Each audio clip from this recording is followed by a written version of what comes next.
Bonjour à tous, nous sommes en direct sur TV de Vie et aujourd'hui je vais partager, sur le maquillage, les extensions et l'apparence de la femme et je vais d'abord commencer par dire mon propre témoignage en fait par rapport à tout ça.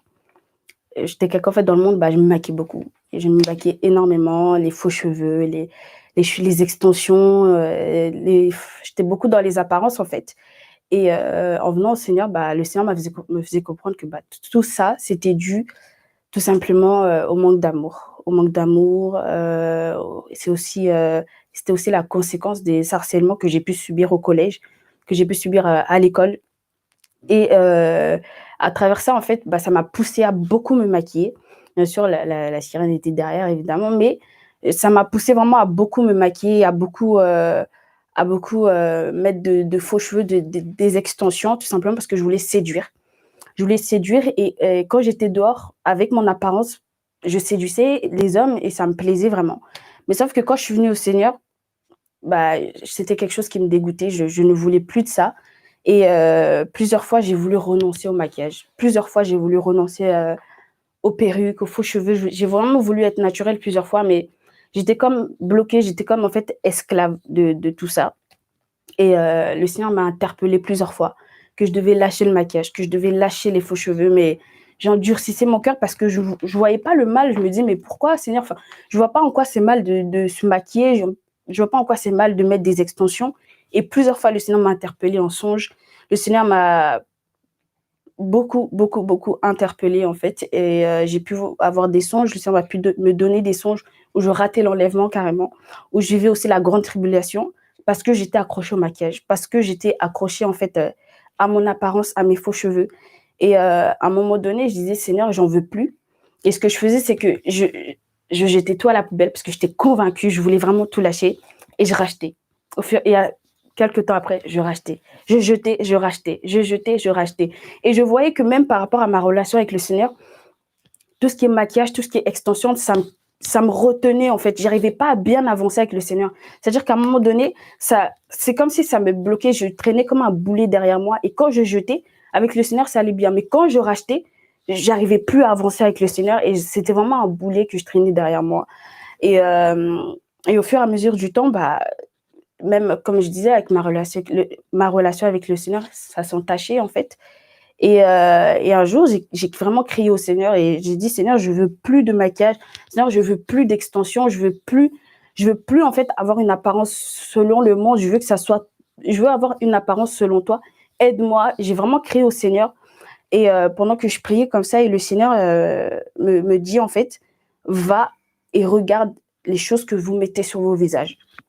Donc je vais regarder, je commence à faire des petites recherches sur internet concernant le maquillage, concernant les origines du maquillage, les origines des perruques, les origines des cosmétiques et plus je lisais et plus les écailles tombaient et plus je lisais et plus sinon aussi me délivrer par rapport à ce que je découvrais en fait et c'est ça que je vais vous partager aujourd'hui en espérant que ça va vraiment aider les sœurs et donc en lisant tous les articles, j'ai regardé des documentaires, j'ai lu énormément de livres en fait pour vraiment me renseigner sur l'origine de ces choses et on voit que le maquillage, les cosmétiques, sont nés en fait en Égypte antique, au 3e millénaire avant notre ère et les Égyptiens en fait utilisaient le maquillage la plupart du temps pour rendre des cultes à des divinités et pour faire en fait des rituels bizarres, des rituels, pour, les divinités et comment est né en fait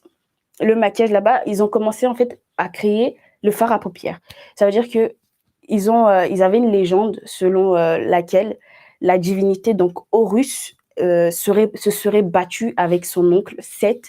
Donc Horus en fait c'était le fils de, Isis et d'Osiris et il serait battu avec son oncle Seth qui avait tué, son père Osiris et pendant la bataille, il aurait perdu son œil et c'est là qu'il a créé le fard à paupières pour pouvoir retrouver sa beauté, pour pouvoir en fait retrouver, cet œil qu'il a perdu et on voit souvent dans les hiéroglyphes, les Égyptiennes, souvent, même dans les représentations, hein, des femmes dans l'Égypte antique et des hommes également, on voit que les femmes souvent se maquillent avec un œil allongées en noir comme ça avec une substance qu'on appelait le kohl et donc elles mettaient ça sur leurs yeux avec une petite gouttelette et ça représentait cette divinité-là, Horus. Et c'était donc une divinité, quand vous regardez les hiéroglyphes, c'était une divinité avec une tête de faucon et il avait une couronne avec un cobra dessus. Donc quand ils se maquillaient comme ça, c'était avec l'œil autour de, enfin, avec le trait noir autour de leur œil, de leurs yeux, pardon. C'était vraiment pour rendre en fait un culte à cette divinité-là, à cette divinité. Et j'ai mes petites notes pour pas me perdre. Et également, quand les Égyptiens mouraient, en fait, les personnes, ce qu'ils faisaient, c'est que la personne qui mourait, donc on l'embaumait et on lui mettait, on maquillait cette personne avec des fards, on maquillait cette personne pour que elle ait une apparence juvénile et pour que après la mort, en fait, on préparait cette personne à renaître dans le delà. Et c'est pour ça qu'ils utilisaient en fait des cosmétiques pour que cette personne en fait prépare sa vie dans l'au-delà. On voit que c'est vraiment très très très mystique en fait, et, c'est vraiment terrible. Et donc c'était vraiment quand ils utilisaient le maquillage, c'était vraiment pour rendre des cultes. Donc comme je disais, aux divinités, ils faisaient des commémorations des morts et ils utilisaient en fait différentes couleurs selon différents rituels. Ça veut dire qu'ils utilisent donc le noir, comme je dit tout à l'heure, donc ils utilisent cette substance qu'on appelle le kohl, donc pour rendre un culte à cette divinité-là, Horus. Ils utilisaient le vert pour rendre un culte à la divinité Osiris. Et il est souvent représenté avec une tête verte. Si vous regardez les hiéroglyphes égyptiens, il est souvent représenté avec une tête verte parce que pour eux, c'était la divinité de la nature, des plantes, des végétations. Donc, ils utilisaient donc vraiment le vert pour rendre un culte. Et ils utilisaient également le jaune. Pour eux, le jaune représentait la chair des dieux. Ça représentait également les masques funéraires. Et ça représentait également la renaissance, la connaissance.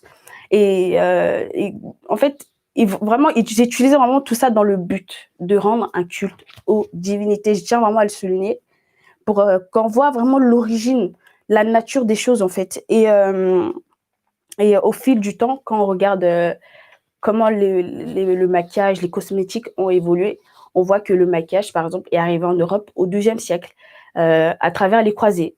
Et pendant la Renaissance, les femmes, elles allaient même jusqu'à se mettre en danger, à utiliser des produits avec du mercure dedans et du plomb pour pouvoir se maquiller, pour pouvoir en fait plaire à la société, parce qu'à cette époque, pendant la Renaissance, donc à l'époque des précieuses, etc., pendant la Renaissance, le modèle de la femme belle, c'était une femme qui avait la peau blanche, très blanche, et les joues très rouges. Et voilà. Et donc, les femmes étaient prêtes à utiliser des produits dangereux pour la santé, pour pouvoir plaire à la société, pour pouvoir plaire, en fait, pour être conforme à l'image de leur société.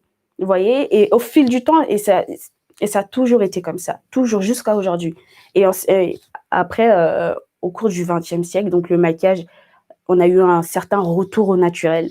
Et c'est vraiment après la création d'Hollywood que le maquillage a vraiment eu une expansion dans le monde entier. Ça veut dire que les femmes donc se maquillaient énormément et ils prenaient donc le modèle des femmes qu'ils voyaient à la publicité, des femmes qu'ils voyaient à la télé à travers Hollywood, et elles se conformaient, elles se conformaient. Et on a vu hier que la Sirène des Eaux, souvent, elle envoyait des vagues de mode. Et ces femmes, malheureusement, elles étaient emportées par ces vagues et elles se conformaient à la société. Vous voyez, et on voit après, au fur et à mesure du temps, avec les contouring qui ont été popularisés en 2012, etc. Et on voit qu'en fait, le problème de la femme, et même des hommes, parce qu'aujourd'hui, on voit des hommes qui se maquillent. Et le problème, au fait, c'est que la femme, malheureusement, au fil des siècles, elle a toujours voulu se conformer à sa société, à la société. Elle a toujours voulu se conformer de ce qu'on disait d'elle, pour plaire. Vous voyez? Et c'est pareil avec les perruques, c'est pareil avec les extensions, c'est pareil avec toutes ces choses artificielles au final. Et pareil, les perruques aussi, ça a été créé en Égypte. Et c'était créé pour rendre un culte à la divinité Hathor.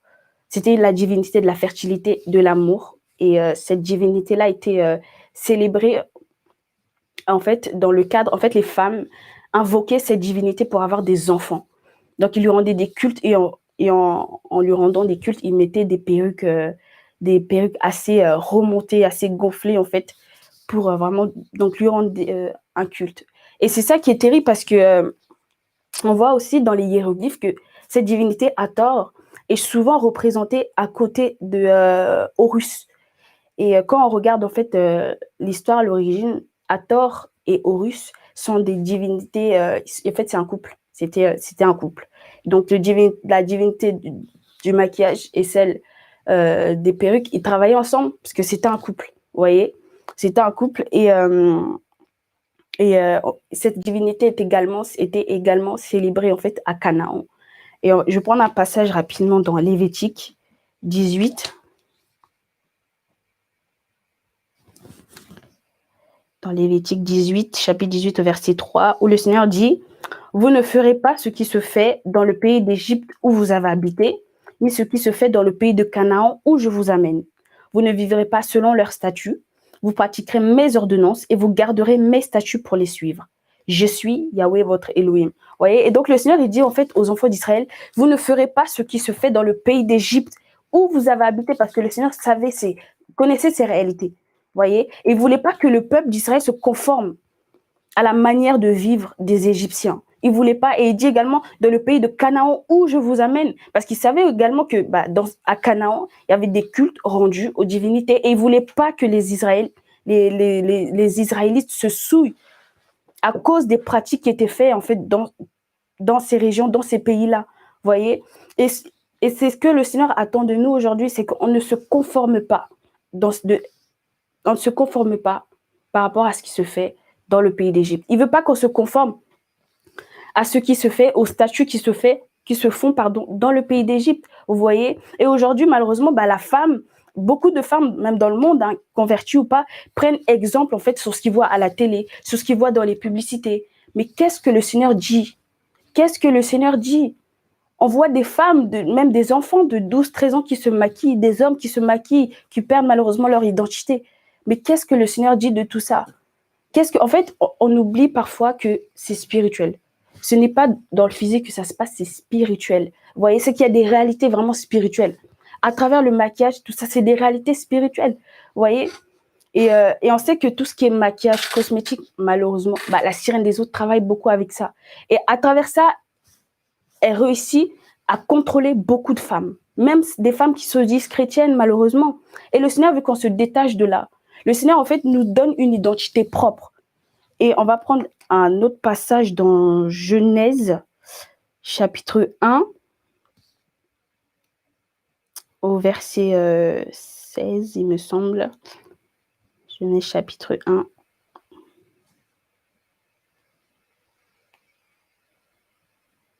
Au verset 26. Alors, la parole dit, Elohim dit, faisons l'être humain à notre image, selon notre ressemblance.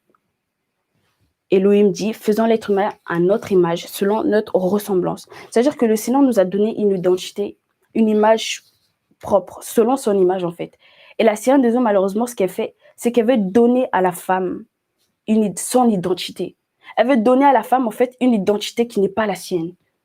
Vous voyez, à travers les cosmétiques, à travers le make-up, à travers les faux cheveux, elle lui donne son image. Alors que le Seigneur nous a donné son image à lui, heureusement, pardon. Et aujourd'hui, on ne veut pas comprendre cela. On ne veut pas s'accepter naturel, malheureusement. Vous voyez? Et on voit aussi, on se connaît tous l'histoire de Jézabel. De Jézabel, cette femme qui s'est maquillée pour pouvoir séduire l'envoyé du Seigneur. Mais on nous dit, et le Seigneur utilise vraiment, c'est précis, il dit qu'elle a mis du fard à ses yeux. Parce que le Seigneur savait que les nations autour utilisaient le fard pour pouvoir en fait rendre des cultes à des divinités. Vous voyez? Donc elle a mis du fard pour pouvoir séduire. Elle a mis du fard pour pouvoir séduire cet envoyé du Seigneur. Parce qu'elle pensait qu'à travers ça, elle allait pouvoir avoir la vie sauve, vous voyez? Et donc quand on met tout ce qui est maquillage, etc., c'est pas pour condamner. Mais au fond de nous, on sait que c'est parce qu'on veut plaire, on veut d'un côté séduire. C'est vraiment pas pour nous condamner, mais il faut qu'on soit vrai. Il faut qu'on soit vrai. En fait, il faut regarder les motivations et les intentions du cœur. Pourquoi je mets ça? Pour qui je mets ça? Alors que la femme naturelle, elle est belle. La femme naturelle, elle est tellement belle. Vous voyez? Parce que en fait, il faut qu'on se dise, c'est le Créateur qui m'a façonné. Ce sont les mains du Créateur qui m'ont façonné. Vous voyez? Et le Seigneur dit que nous sommes son ouvrage. Nous sommes son œuvre. Nous sommes son œuvre. On ne doit pas avoir honte de l'apparence que le Seigneur nous a donnée. On ne doit pas avoir honte de comment le Seigneur nous a créés. Non. Au contraire, on doit bénir le Seigneur. On doit bénir le Seigneur parce que c'est lui, c'est ses mains qui nous ont façonnés. C'est ses mains, en fait, qui nous ont créés, tout simplement. Et le Seigneur dit dans Psaume 139, au verset 14,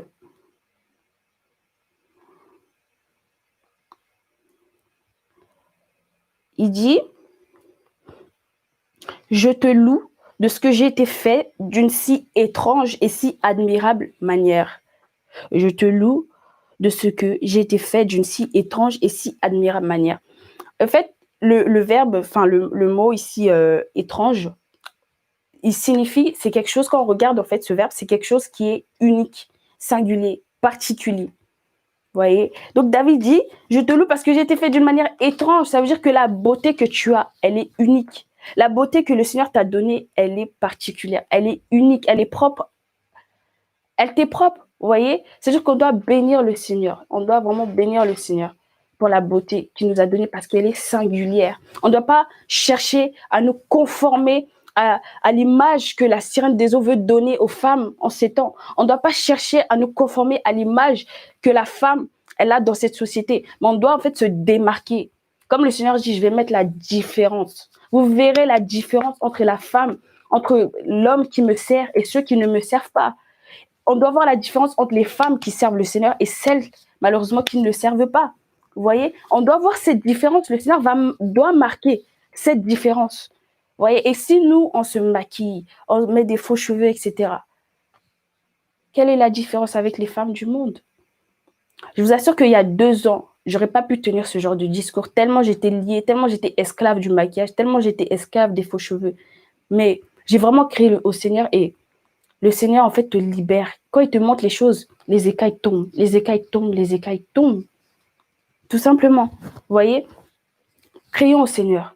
Crions au Seigneur. Le Seigneur nous dit qu'on est dans le monde, mais on n'est pas du monde. On ne doit pas se conformer à ce siècle. On ne doit pas se conformer. Et vous voyez l'exemple même, regardez, le Seigneur, c'est notre exemple par excellence. On dit dans Ésaïe qu'il n'avait ni beauté, ni éclat, ni splendeur pour attirer les regards. Parce que d'un côté, quand on se maquille beaucoup, quand on met des extensions, on attire. On attire. Et le Seigneur nous dit qu'il n'avait pas d'apparence qui le fasse désirer. Vous voyez? Il n'avait pas d'apparence qui le fasse désirer. Ça veut dire que le Seigneur savait pourquoi il était venu sur terre. Il avait une mission à accomplir parce qu'il savait qu'il allait repartir. C'est pareil pour nous. On sait que sur cette terre, on a une mission. On va partir. On ne doit pas se conformer. On ne doit pas vivre, faire des pratiques selon le modèle de ce monde. On ne doit pas se conformer à ce monde. Et j'encourage vraiment les femmes qui aiment le Seigneur, qui veulent avancer avec le Seigneur, qui veulent vraiment suivre le Seigneur, à se détacher de ces choses. Je vous assure que le Seigneur veut vraiment nous libérer. Il veut nous libérer de ces choses. Il veut plus qu'on soit esclave de ces choses. Parce qu'à partir du moment où tu sors où tu peux pas sortir de chez toi sans même mettre un peu de maquillage, c'est que tu es esclave. Et le Seigneur est venu nous rendre libres. Tu es esclave de ces choses. Si tu peux pas sortir de chez toi en mettant tes propres cheveux, en gardant tes cheveux naturels, c'est que tu es esclave de ces choses. Et le Seigneur est venu nous rendre libres. Je vous assure, les femmes d'Élohim, vous êtes belles. Vous êtes belles parce que déjà le Seigneur est en vous. Vous êtes belles. Vous êtes vraiment belles et ça sert à rien de rajouter tout ce qui est maquillage, artifice, faux cils, faux ongles. Ça sert à rien. C'est les choses du monde. Ça va passer, ça va rester. Vous voyez? C'est les choses qui sont dans le monde. Et nous, on n'est pas du monde. Faut pas qu'on oublie ça. On n'est pas du monde. Vous voyez? Donc, je vous encourage vraiment, celles qui veulent vraiment suivre le Seigneur, celles qui veulent vraiment avancer avec le Seigneur, de crier à Dieu. Si tu sais que tu es attaché à ces choses, crie à Dieu. Si tu sais qu'il y a encore cette chose qui te tient, crie à Dieu. Prie le Seigneur, invoque le Seigneur. Il va te libérer. Il va te libérer. Voilà, que vraiment le Seigneur soit béni. Soyez vraiment encouragés, les femmes d'Élohim.